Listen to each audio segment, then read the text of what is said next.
मैं हूँ professor doctor Zubaida Masood और जैसा आप जानते हैं कि मैं गायनी के शोबे से वाबस्ता हूँ।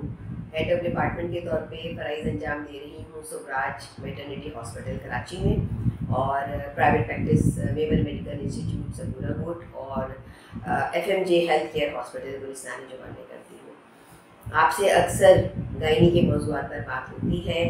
एक ऐसा मौजू जो आजकल बहुत ज़्यादा डिस्कस भी हो रहा है और जिसमें बहुत ज़्यादा इस वक्त लोग परेशान भी हैं, वो है कि बढ़ती हुई बेऔलादी। यानी हमारे यहाँ जोड़ों में बेऔलादी का तनासुब बढ़ रहा है और उससे लोग परेशान हैं। और आप जैसा कि जानते हैं कि पाकिस्तान में फर्टिलिटी रेट के लिए बहुत ज़्यादा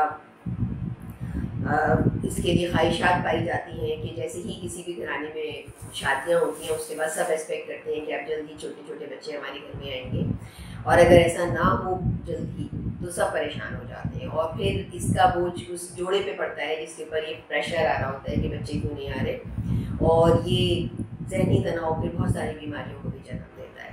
तो इस हवाले से आज आपसे इस मौजू पे बात करना चाह रही थी कि क्या वाकई ऐसी कुछ वजूहत हैं जिन पे काबू पा के हम इस मसले पर काबू पा सकते हैं। देखिए, पूरी दुनिया में बेऔलादी का तनासुब तकरीबन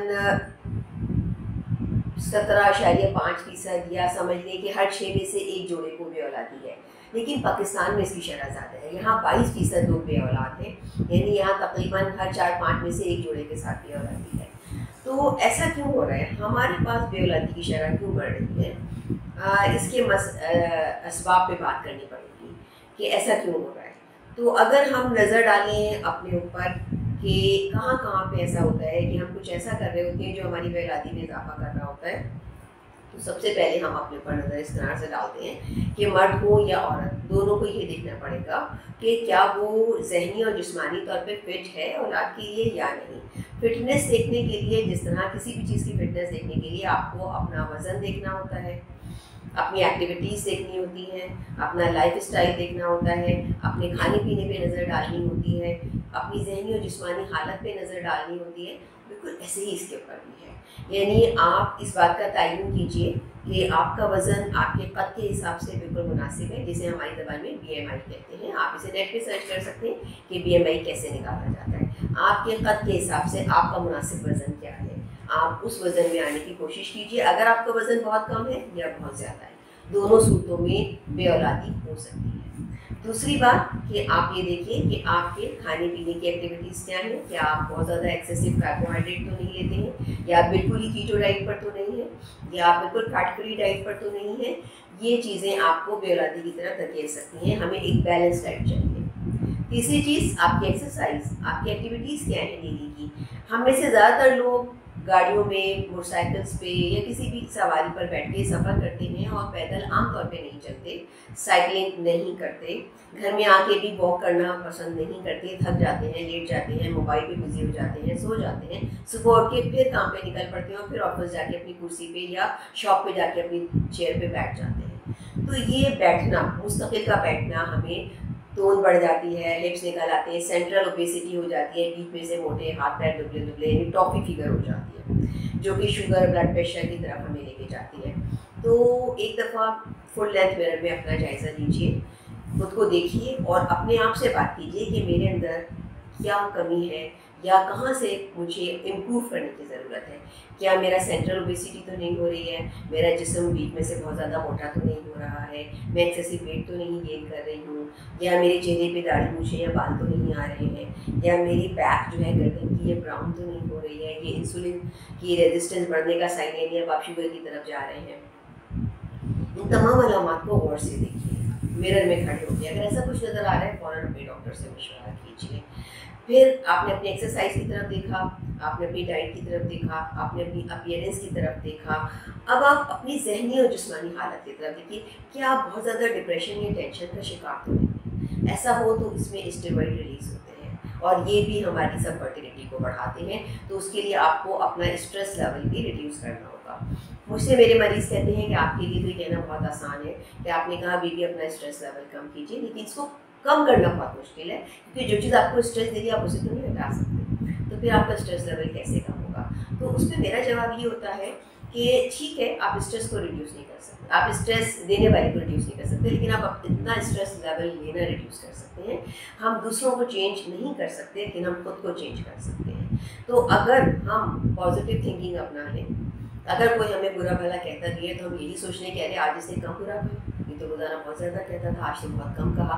आप चीज़ों को पॉजिटिव लेना सीखें, तो आहिस्ता आहिस्ता स्ट्रेस कम होने लगता है। अपनी नेमतों को गिनना सीखें, अपने अल्लाह का शुक्रगुजार होना सीखें और कोशिश करें कि ये समझ लें कि ये स्ट्रेस तो लाइफ का पार्ट है, मुझे इसको इतना नहीं लेना चाहिए। अगर मेरा बॉस मेरे साथ सख्त है तो बॉस तो किसी का भी अच्छा नहीं होता। हम भी जिसके बॉस हैं, आप कभी उसे अकेले में पूछिए, हम उसके अच्छे बॉस नहीं होते। बॉसिंग आमतौर पे ख़राब ही चीज़ होती है, एडमिनिस्ट्रेशन डिफिकल्ट टास्क होती है। तो अगर हमारा एडमिनिस्ट्रेटर है या हमारे घर में कोई भी हमारा एडमिन का बंदा जो भी आपके घर को मैनेज कर रहा है आपके साथ स्ट्रिक्ट है, तो मेरा ख्याल है उसका स्ट्रेस ना लें। आप सिर्फ थोड़ा सा कोशिश करें कि चीज़ें दरमियाना रवि में रहें।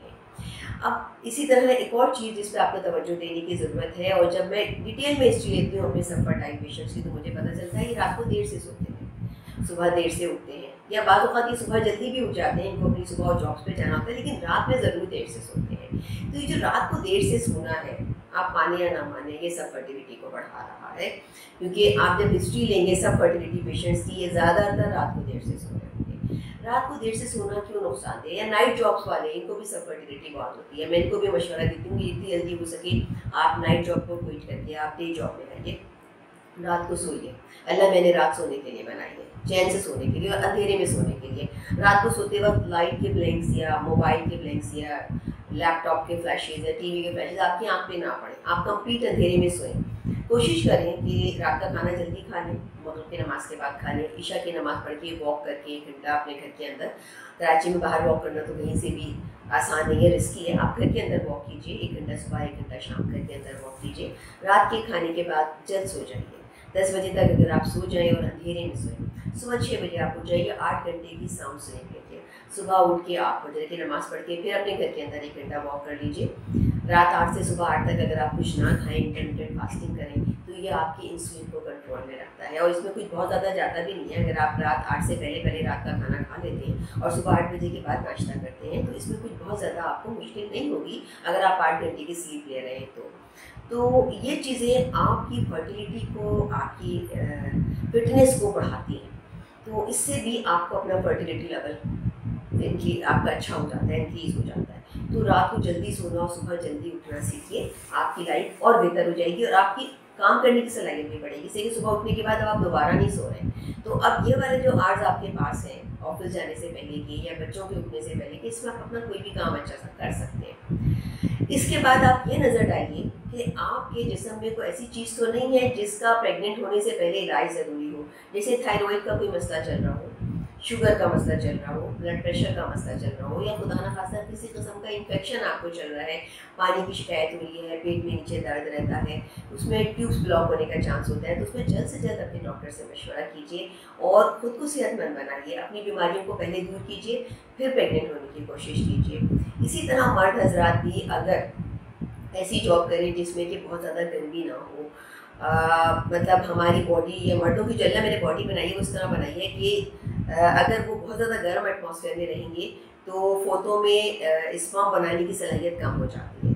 तो इसलिए अगर वो हॉट बाथ्स ना लें या बहुत टाइट चीज़ें ना पहनें या बहुत ज़्यादा हॉट एटमॉस्फेयर में ना रहें, तो भी उनकी फर्टिलिटी इंक्रीज़ होती है। एक और अहम बात कि स्मोकिंग बहुत बढ़ गई है, मेल में भी और फीमेल में भी। हम ये समझते हैं हमारी औरतें तो स्मोक करती नहीं है, ऐसा गलत है, औरतें बहुत स्मोक करती हैं। तो इवन हमारे गाँव गोद में भी बीड़ियाँ पीती हैं। तो स्मोकिंग को क्विट कीजिए या कम से कम कीजिए, मिनिमाइज़ कीजिए। इसी तरह अदर एडिक्शंस जो हैं जैसे गुटखा, सुपारी, इन सब को भी मिनिमाइज़ कीजिए। तो और बाज़ार के बने हुए खाने, फास्ट फूड का बहुत ज़्यादा रुझान हमारे यहाँ बढ़ गया है। हर आदमी या तो बाहर खाने जाता है या घर पे फूड पांडा वाला आता है, तो उसकी वजह से बाहर के खानों में जो टॉक्सिन्स हैं हमारे लिए वो भी हमें सब फर्टाइल कर रही हैं। तो खुदारा उनसे बचिए, घर के मसालों से बने हुए खाने खाइए, फास्ट फूड से इज्तनाब कीजिए, बेकरी के बने हुए आइटम्स ना लें, बाहर की चीज़ें ना लें। ये प्योर कार्बोहाइड्रेट है, ये हमारे जिस्म को हाई इंसुलिन लेवल की तरफ धकेलता है, इसलिए इसमें मैदा और चीनी इस्तेमाल होता है। ये प्योर कार्बोहाइड्रेट है, इससे इंसुलिन लेवल बढ़ता है बॉडी में। इंसुलिन हमारे ज़नाना हार्मोन की दुश्मन होती है, ये हमारी ओवरी से एंड्रोजन यानी मर्दाना हार्मोन निकालती है और उसकी वजह से हमें सब फर्टिलिटी या बेऔलादी को भुगतना पड़ता है। तो अगर ये छोटी छोटी चेंजेस आप अपने अंदर ले आएँ तो हो सकता है आप डॉक्टर के पास जाने से भी बच जाएँ और अल्लाह जैसी नेमत बहुत जल्द आपके पास आ जाए। तो अब इन अवामिल में कौन से अवामिल ऐसे हैं जो मर्दों के लिए और कौन से अवामिल ऐसे हैं जो औरतों के लिए, जिनसे बचना ज़रूरी है, हम अपनी नेक्स्ट वीडियो में इस पर बात करेंगे। उस वक्त तक के लिए अल्लाह हाफ़िज़।